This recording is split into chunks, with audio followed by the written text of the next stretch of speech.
प्रकाश स्तंभ इसको मान लीजिए, और एक ही ओर, दो ओर नहीं, एक ओर, कह रहा एक ओर दो जहाज का औनमन कोण, दो जहाजों का औनमन कोण, मान लीजिए एक जहाज यहाँ है और एक जहाज यहाँ है, कह रहा दो जहाजों का औनमन कोण 45 और 30 है, तो जो कम दूरी पे होगा वो ज्यादा अंश का कोण बनाएगा, और ये औनमन कोण का मतलब यहाँ ऐसे देखिए, ये बना लिया है आपका 30, फिर यहाँ से आपका 45 अंश का बना लिया, फिर यहाँ से जो है याद ही जाएगा ना वो, चुपचाप होगा।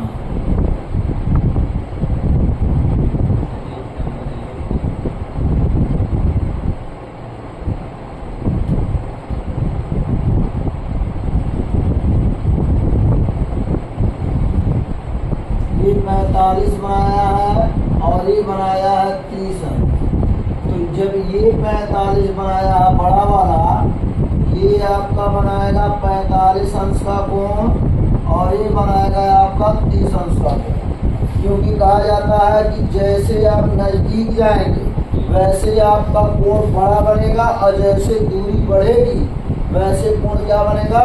कम बनेगा। तो कह रहा है एक प्रकाश स्तंभ, ये आपका क्या है, प्रकाश,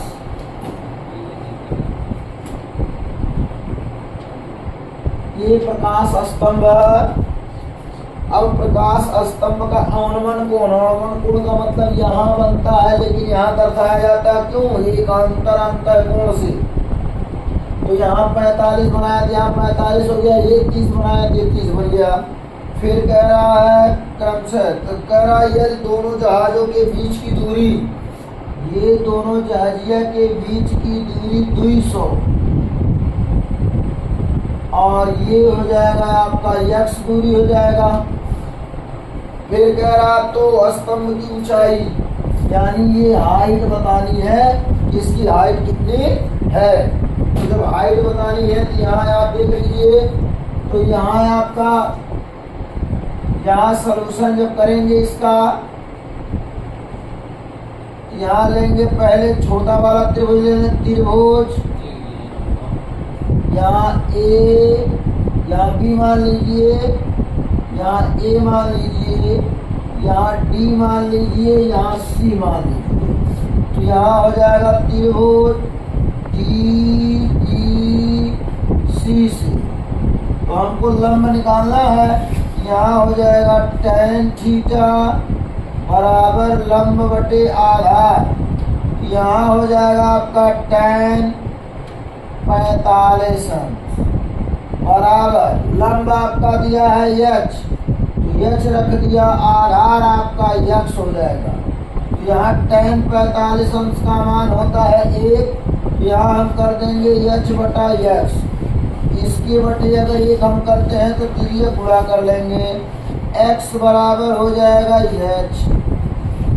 अब यहाँ आपको क्या करना है, बड़ा त्रिभुज लेना है,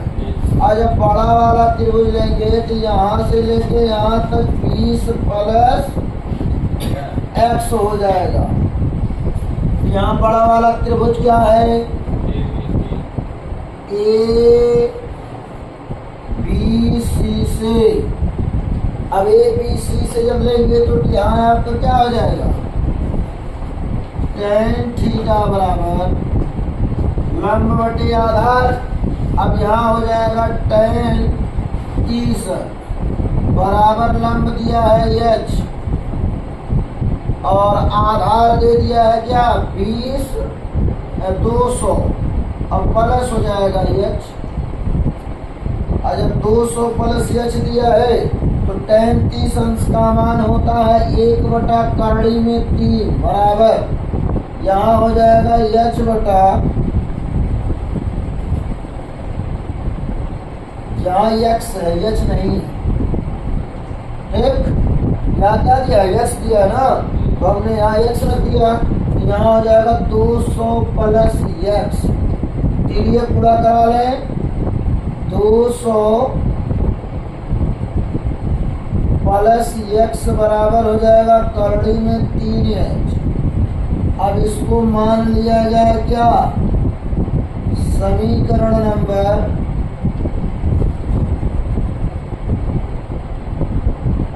2 मान लिया जाए, इसको मान लिया जाए समीकरण नंबर 1। लिखेंगे समीकरण 1 से x का मान समीकरण 2 में रखने पर, तो जब 2 में रखने पर कर रहे हैं तो यहाँ हमारा हो जाएगा क्या, तो यहाँ 200 हो गया प्लस x बराबर h दिया है, h लगा दीजिए। करड़ी में 3 दिया है तो करड़ी में 3 का मान है 0.73, 2 लगा दीजिए, यहाँ h हो जाएगा। अब यहाँ आपका हो जाएगा क्या, 200 बराबर 1.732h माइनस हो जाएगा h। यहाँ हो जाएगा 200 बराबर, यहाँ आपका हो जाएगा h को ले लें कामन 1.732 माइनस 1, यहाँ हो जाएगा 200 बराबर h, यहाँ आ जाएगा 0.732। क्या है? तो एक घटा दिया तो क्या आएगा,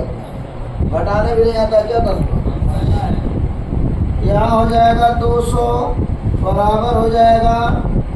0.732h। चर पद के गुणांक से अचर पद में भाग करेंगे तो यहाँ हो जाएगा h बराबर 200 बटा हो जाएगा 0.732। अब यहाँ हम गुणे करने 1000 से,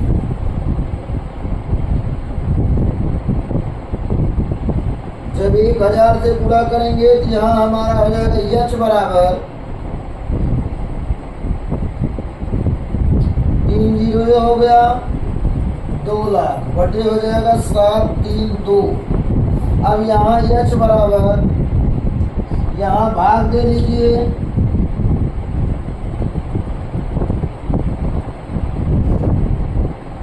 अब यहाँ आपका हो जाएगा 7 त्रिक का 21 होता है तो क्या बार जाएगा, 2 बार जाएगा। यहाँ हो जाएगा 2 दूना 4, 2 तिया 6, 2 साते 14, 10 में से 4 गया 6, 6 3 9, और यहाँ आपका दिया है 9 में से 4 गया 5, कट जाए, 1 0 बढ़ा लीजिए। तो अब यहाँ हो जाएगा 7 7 6 42 7 7 49,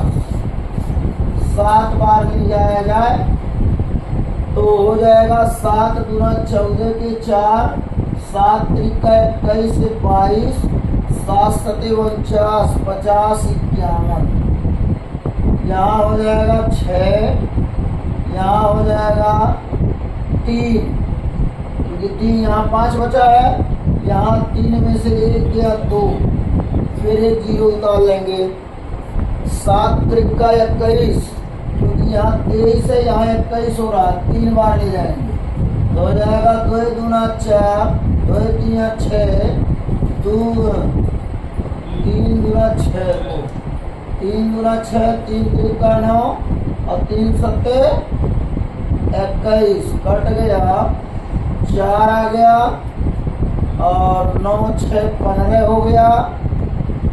यहाँ 1। अब यहाँ दशमलव लगा के तब 0 बढ़ाएंगे, 7 दूना 14, तो यहाँ हो जाएगा 2 दूना 4, 2 3 6, 2 7 14, यहाँ 6 हो जाएगा और 7, फिर यहाँ हो जाएगा 1, फिर 0 बढ़ा देंगे।